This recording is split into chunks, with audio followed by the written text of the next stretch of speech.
এই যে দাদারা জেঠারা কাকারা গোষ্ঠীর পিন্ডিরা যারা আমাকে মেসেঞ্জারে মেসেজ করছো, এত গোষ্ঠী শুদ্ধ শুদ্ধ করে মেসেজ করছো, খেয়ে দিয়ে তো কোনো কাজবাজ নেই, তারপর আবার ফোনও করছো, কোনো সেন্স বোধ নেই, বেবোদের দলগুলো সব।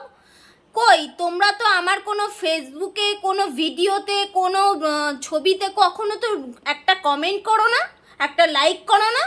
সেই সব বেলায় তো তোমাদের ইয়ে নেই, তাই না? মানুষের ভালো হোক সেটা তো তোমরা চাও না, আবার এইদিকে খুজলি করার সময় তো ভালোই করতে পারো। খুজলি করার সময় তো ভালোই করতে পারো, লোকরা ডিস্টার্ব করার সময়। 24 ঘন্টা ধরে মেসেজ আর মেসেজ। আর একটা যখন ছবি পোস্ট করি, একটা যদি ভিডিও পোস্ট করি, সেই সময় আর লাইক কমেন্ট আসে না। কই তোমরা যারা এত আমাকে মেসেজ করছো সবাই, এই যে দাদারা জ্যাঠারা কাকারা গোষ্ঠীর পিন্ডিরা, তারা যদি এক এক করে যদি আমার সব এসে যদি এই একটা ফটোতে একটা ভিডিওতে যদি কমেন্ট করো, লাইক করো, তাহলে কত হয়? সেই সব তো করবে না, কারণ মনের মধ্যে তো হিংসা বুদ্ধি, হিংসায় ভরা হবে কি করে? মানুষের ভালো তোমরা কেউ চাও না, সেটা আমি জানি। কি বলবো, মানুষের মনের মধ্যে এখন এতটা হিংসা ভরে গেছে না, তা বলার মতো না।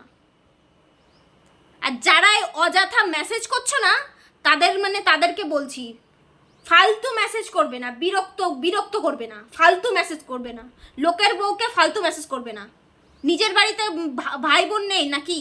খেয়ে দে কাজ নেই তোমাদের? খালি মেসেজ করেই যাচ্ছে, বিরক্তিকর একটা।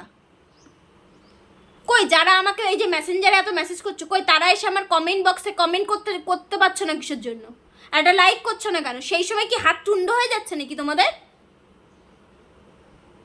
ফাউতাবাজ কোথাকার। এবার থেকে কেউ ফালতু মেসেজ করবে না, বলে দিলাম। ফালতু কেউ মেসেজ করবে না, বারবার বলে দিচ্ছি। ফালতু মেসেজের সময় খুব কুরকুরি আসে না, খুব কুরকুরা নিয়ে আসে লোকের বউরা মেসেজ করার জন্য। ছোট লোকের দলগুলো সব বিরক্তিকর একটা।